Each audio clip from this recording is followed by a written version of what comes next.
ESPN Radio 1300. This used to be a cool station till they put these dorks on. The Sports Idiots. Weekdays at 4 on ESPN Radio 1300. ESPN Radio 1300, talking with Tony Pauline. Yeah. Give us a call, 410-481-1300 if you have draft questions. The biggest enigma I've seen in a draft in years is the Vince Young situation. What is the deal with Vince Young? Vince Young is really a boomer-bust type player. His athleticism, his arm strength, his size, his ability to take over football games is enticing. And when you have that potential at the quarterback position, I mean that's a franchise changer. That's someone you can basically, your franchise can ride on for a decade. But the other thing is he's got great downside. A guy that you really have to work from the ground up, both fundamentally, mechanically, intellectually. He played in such a quarterback-friendly system. You really have to work him. And when you have that variety, you have such a wide spectrum from one side to the other, you're going to see those great swings where, Floyd Reese of Tennessee is really talking him up. Is it a smokescreen? Is it true? The Titans pass on him at 3. How far can he drop down? One thing I have to ask you is about Reggie Bush. Obviously, a lot of people are saying he's going to go number 1. Me personally, if I had a chance, I'd take Vince Young. But the whole thing with Reggie Bush, do you think he's going to be out of position in the pros? Can he be an every down back, or where is he going to play? I don't think he'll be an every down back, but I think his versatility to be used in so many different roles, and the fact that he is a game-breaking threat whenever the ball's in his hands, makes him so attractive. I think Houston is a good fit. I mean, they got Dominic Davis there. It's a situation where the running backs can kind of play off of each other. They can rotate them.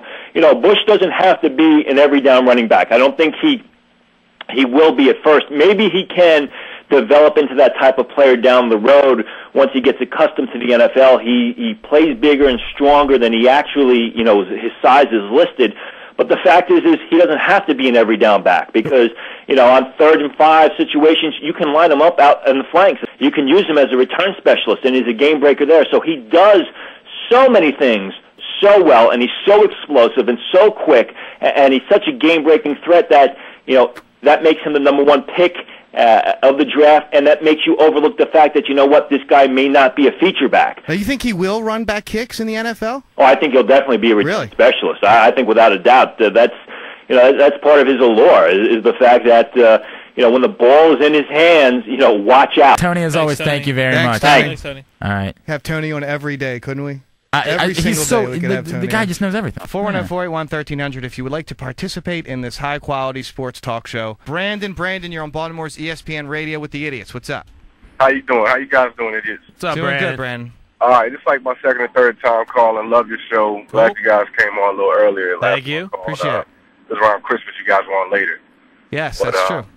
Yeah, you guys say a lot of good things. I'm definitely I support Vince Young. I think he's going to be a special player in the NFL.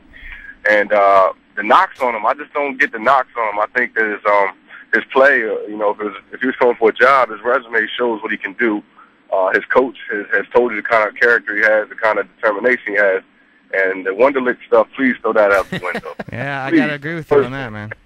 First thing, throw that out. Changed the offense because of him. Early on, they weren't running typically shotgun on most plays in Texas. So when they realize how elusive he is and how he can buy himself time and how good a decision maker to get he is. him out on the perimeter, that's why they went more to the shotgun set. Fellas, it's called coaching. You use the tools you have to maximize their talent. I think he'll be fine. I don't think he needs to start his first year. I do think Liner's probably ready to start his first year with whoever he's drafted by because, let's face it, last year, he took dance classes? Ballroom dancing. I agree. All right, Brandon. Thanks for the call. Going number 1 to the So we had talked yesterday with Tony Pauline about can a guy be a feature back and still run back kicks in the NFL? Because I could not remember, to my recollection, anyone who's done that. The only person I could think of was Work Done. But there's no question. Glenn Clark has said there's no question. Reggie Bush. Glenn Clark has said there's no question about Glenn, whether. have you decreed that there's no question? You know what? It sounded like you did. Don't make me stand up on this chair. What are you doing today? What's up, Dorsey? I'm fine. Do y'all really think Houston going to take Reggie Bush? Yes, absolutely. That's slam dunk. Done. Don't say it's green room. We were talking about this.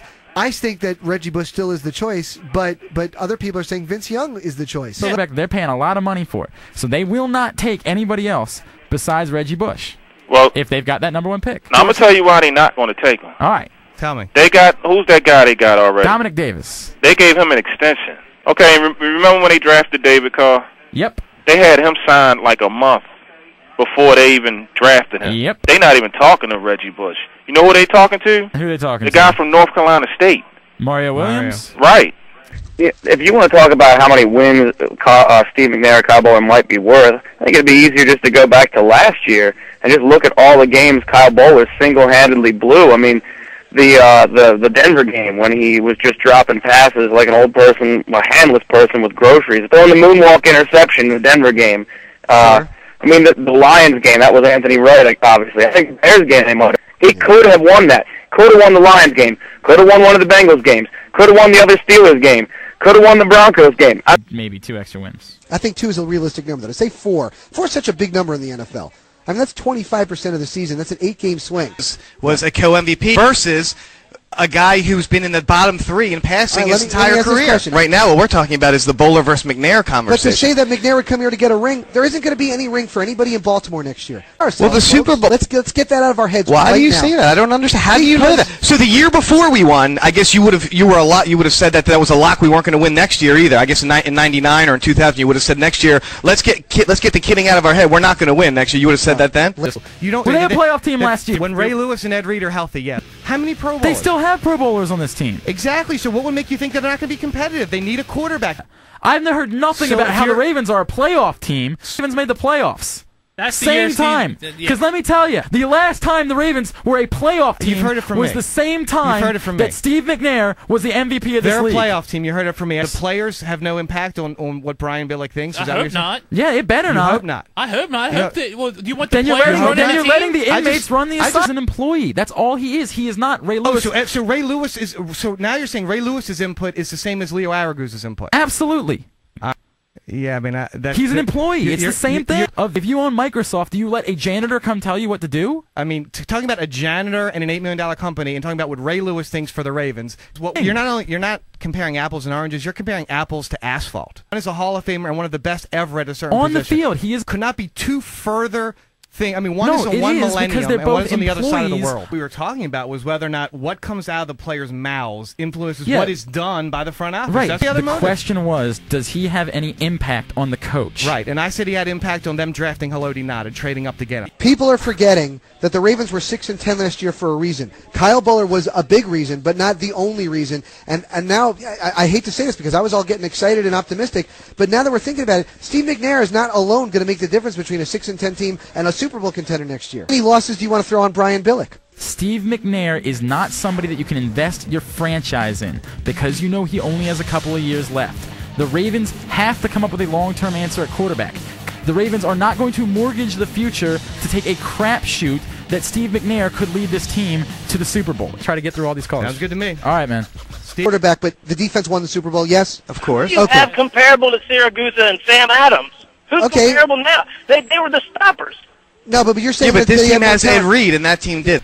Steve, you're on line one with the Idiots on Baltimore's ESPN Radio. How are you? What's happening? What's up, man? I liked your coverage on the draft. Thank you. You and Mike Paskoff and Damon, you guys were great. And what about Chuck Evans? Chuck was great. First of all, Glenn Clark. Yes. You don't know what you're talking about. Thank you, Steve, because I don't cover the team or anything. No, you don't know what you're talking about. Saturday, May 20th, tune into ESPN 1300 starting at 11 a.m. as we broadcast live from the Preakness Stakes. Tom Davis, Phil Wood, Mike Paskoff, and Craig yours Lehman. truly will keep you up to date with all the late-breaking Preakness news. We've got both former Raven Trent Smith and former Raven Chuck Evans on the line at the same time. Wow. Chuck Evans, how you doing, buddy? I'm good. How y'all doing? Not bad. ESPN Radio 1300s. I'm going to put this question out to both of you, all right? What have we said on air that we are wrong about? Well, wait a minute. We've only got a couple hours left in the show. So, well, I'll tell you, number one, players do influence what a coach do. Okay. All right. Is that as far as on field or as far as personnel? Both. Okay. I have examples of both. Okay. All right, perfect. Okay, let's go with the player first, okay? Yes. I say personnel. Just think back when we were trying to get Deion Sanders and we had Corey Fuller versus the other young guy. Oh, you're talking about Jerome Sapp to Indianapolis. There you go. Thanks, Trent. Appreciate that. No problem. Glad I could be here to help you boys out. Example about some on the field stuff. Sure. Now I'm gonna go back a little bit back to the Minnesota days. You know, when Billick was offensive coordinator, we had Chris Carter. Right. If he didn't like a play, we ain't running it. Really? Simple as that. In the huddle, he would say, "No, I don't like it." Yes. As far as personnel, Chuck, like if there's a free agent out there. Here goes another example. Go ahead. How do y'all think we got T.O.? Who you think wanted him? Who did? I have no idea. Is there a former Niner on the team? I'm trying to. How do we? Well, his number's in the 50s. Nolan? Yeah, Ray Lewis. How about that? It happens all the time. You know what I mean? That particular situation didn't work out, but so that's my point. It happens all the time. All right. Well, Chuck, Thanks, Chuck. We certainly appreciate you we'll coming talk back. to you more tomorrow. All right. What's up, Trent? What's Good going luck on, to man? you out there in Frisco, man.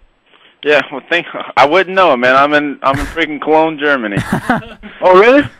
I'm in Cologne, Germany, playing NFL Europe, man. I'm just trying to find my game since I got hurt, man. Well, just stay with it, buddy. You'll be all right. I appreciate it. Thanks Thanks Chuck. a lot, Chuck. This is radio magic.